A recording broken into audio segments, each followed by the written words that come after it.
Halo teman-teman semuanya, selamat siang. Hari ini kita akan kembali membahas data apa saja yang perlu kita perhatikan di dalam pasar forex dan trading plan kita untuk ke depannya.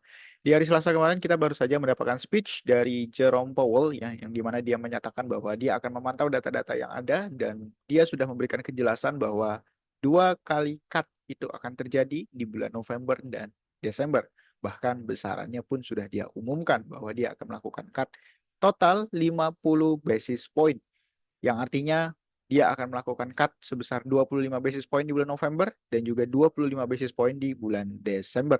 Pertanyaannya sekarang adalah apakah data yang akan kita dapatkan ke depannya menunjukkan hal tersebut ya, atau justru data yang terjadi saat ini akan memberikan perlemahan dari nilai sebelumnya ya. Jadi fokus pasar bukan lagi cut atau tidak ya. Jadi yang menjadi pertanyaannya sekarang adalah besarannya ya. Jadi semakin besar besaran cut dari apa yang diproyeksikan oleh Jerome Powell, maka bearish untuk US dollar ya.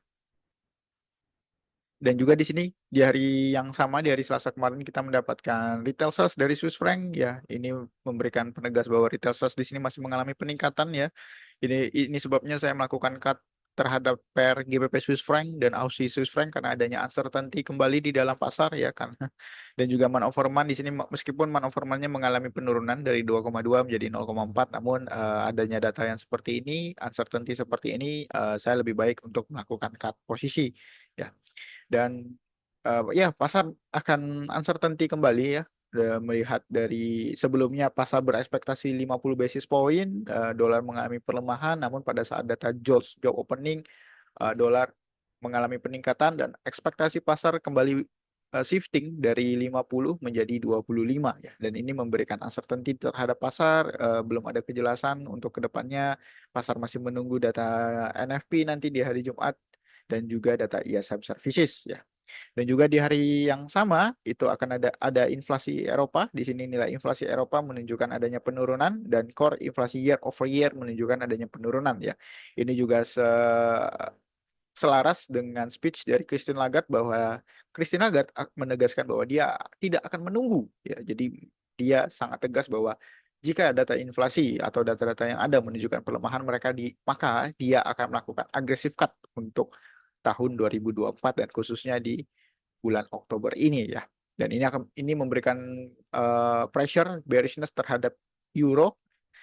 Ya, jadi mungkin pasar mungkin akan bergerak sideways atau akan bergerak volatilitas di minggu ini sampai adanya kejelasan untuk data-data yang akan kita dapatkan ya. Mungkin setelah after non-farm payroll mungkin pasar akan mulai memberikan kejelasan untuk kedepannya ya.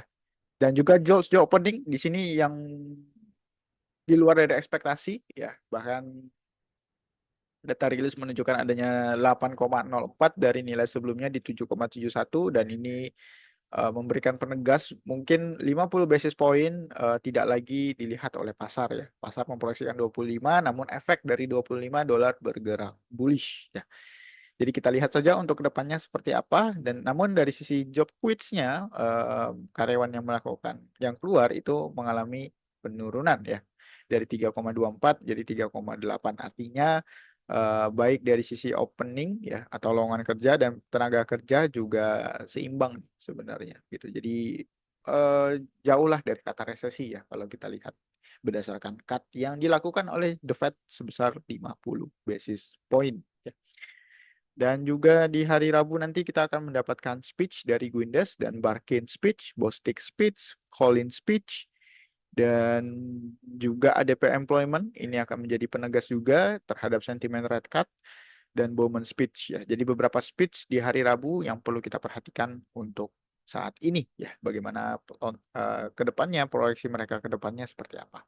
Oke, ini untuk hari Rabu. Mari kita lihat dari sisi CME Fed Watch Tool. Di sini pasar sebelumnya di 50%, 50 basis point cut. Saat ini pasar beralih ke 25 basis point sebesar 59,2% ya. Dan pasca sentimen ini, dolar bergerak relatif bullish ya. Jadi kita tunggu saja data-data yang ada untuk kedepannya yang mengkonfirmasi sentimen ini. Apa datanya? Yaitu data non-farm payroll di hari Jumat nanti. Ya. Di sini teman-teman bisa lihat Powell ya dari The Fed jika ekonomi berkembang sesuai harapan ini berarti akan ada dua pemangkasan lagi di tahun ini dengan total 50 basis point ya. Jadi sudah sangat jelas guideline-nya ya, dia akan cut, sudah pasti cut ya pernyataan ini. Maka ya kita tunggu saja data-data yang ada untuk ke depannya. Oke. Itu dari segi kalender ekonomi dan juga CME Forecast Tool dan berita headline. Dan saat ini kita lihat dari sisi indeks dolar. Ya, pasca speech dari Jerome Powell dan data job opening menunjukkan adanya peningkatan, dolar bergerak relatif bullish ya kalau kita lihat. Namun kalau kita lihat dari perspektif daily, dari sisi structure ini masih membuat sebuah lower low dan lower high ya. Selama area di sini belum tertembus, maka ini sebenarnya adalah sebuah range ya, bukan sebuah perubahan structure atau perubahan trend. Jadi selama resisten yang ada di sini belum mampu tertembus dan tidak membuat higher high, maka indeks dolar masih mengalami pelemahan ya. Namun saja kalau kita lihat, kalau teman-teman melakukan scalping atau melakukan intraday ya bisa saja teman-teman memanfaatkan bullish pressure-nya ya. Namun em, bagi saya jika sentimennya masih tetap US dolarnya melemah, ya saya akan tetap mencari short sell ya. Kenapa? Karena waktu, dari segi holding position, dari segi range itu sangat menguntungkan bagi kita sebagai seorang swing trader ya. Jadi kita melakukan sell di sini, harga bisa turun sampai sini, lalu kita bisa proyeksikan atau manfaatkan pergerakannya lebih lanjut lagi, itu kan jauh lebih maksimal ya dibanding kita hanya mencari 2 pips, 10 pips, hanya memanfaatkan eh, pergerakan yang seperti ini aja. Dan juga kita juga tidak tidak bisa ya mengekspektasikan candlestick seperti ini ke depannya. Yes, jadi ya sudah. Dulu saya pernah melakukan itu ya, pernah meriset oh bagus juga nih riset satu candle kayak gini aja 20 pips, 30 pips. Tapi hasilnya drawdown saya hancur. Itu dari eksperimen saya. Jadi saya memutuskan, oke, saya akan melakukan trade terhadap sentimen sesuai dengan sentimen dan berdasarkan range yang paling jauh gitu. Dari sini bisa sampai dari sini gitu ya. Itu untuk indeks dolar, kemudian kita alihkan terhadap XAU USD. Oke, saat ini XAU USD masih bergerak sideways ya. Em, dari hari Senin tidak cukup banyak pergerakan, harga masih bergerak ranging. Jadi untuk kondisi saat ini saya lebih baik wait and see karena sudah mencapai all time high. Mungkin saya akan menunggu area ini sebagai retracement-nya, dan jika area ini tertahan membuat higher low, maka kita akan mencari posisi buy kembali ya. Namun sesuai dengan ekspektasi ya, sesuai dengan sentimen yang terjadi, apabila sentimen yang terjadi masih menunjukkan uncertainty kembali di dalam pasar, mungkin komoditi seperti XAU USD akan mengalami peningkatan kembali ya. Itu untuk XAU USD. Oke, dan sedikit kita rotasi aset terhadap beberapa uh, posisi kita, dimulai dari Aussie Swiss franc. Di sini saya melakukan cut kembali karena dari US dollarnya masih belum jelas. Kemudian data retail sales dari Swiss franc masih mengalami peningkatan. Ya, mungkin shifting shifting uh, shifting sentimen itu terjadi lagi, tapi kita lihat dulu bagaimana data non farm payroll. Ya, mulai dari US dollar terlebih dahulu kita cari konfirmasinya ya. Dan juga GBP Swiss franc saya juga melakukan cut di GBP Swiss franc. Posisi pertama sudah melakukan profit sebesar 200 pip, posisi kedua kita kena stop loss. Ya, kita melakukan buy di sini dan terkena stop loss. Ya, kita tunggu saja reaksi saat ini. Harga harga mencari resistance become support di sini, kemudian eh, kita tunggu ya. Kalau misalkan dia membuat rejection per hari ini atau ada candlestick doji dan juga tidak cukup kuat untuk terus turun ke bawah, maka ada potensi untuk bisa kembali menguat ya. Kenapa? Karena ini adalah pasar membuat atau eh, market masih membentuk sebuah higher low ya. Dia masih melakukan tugasnya membuat higher low terlebih dahulu sebelum harga bisa benar-benar rally. Ya, 1 banding 1 dari mana? Kalau kita lihat dari sini, misalkan ini jadi higher low, ya expect bisa di level sini. Ya. Ini paling pertama, dan kalau misalkan teman-teman mau confluence-kan dengan XAY 1618 ada di sini. Ya, jadi confluence juga, mau mencari confluence, area support resisten ada di sini, 1,2272 di sini, area support resistennya juga sama.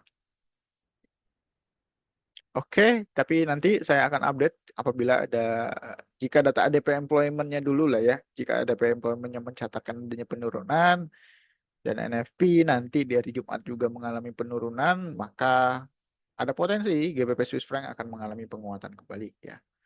Sedikit kita rotasi aset terhadap USD, dimulai dari Aussie USD. Saat ini Aussie USD sudah masih bergerak ranging setelah melakukan retest di area resistance weekly.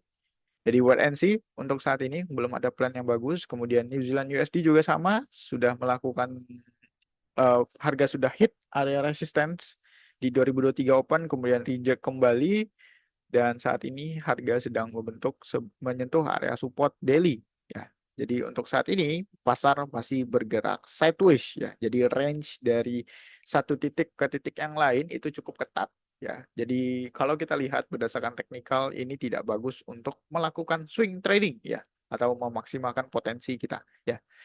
Sama seperti di sini ya, teman-teman bisa lihat kemarin itu kita melakukan buy karena range-nya itu sangat besar ya.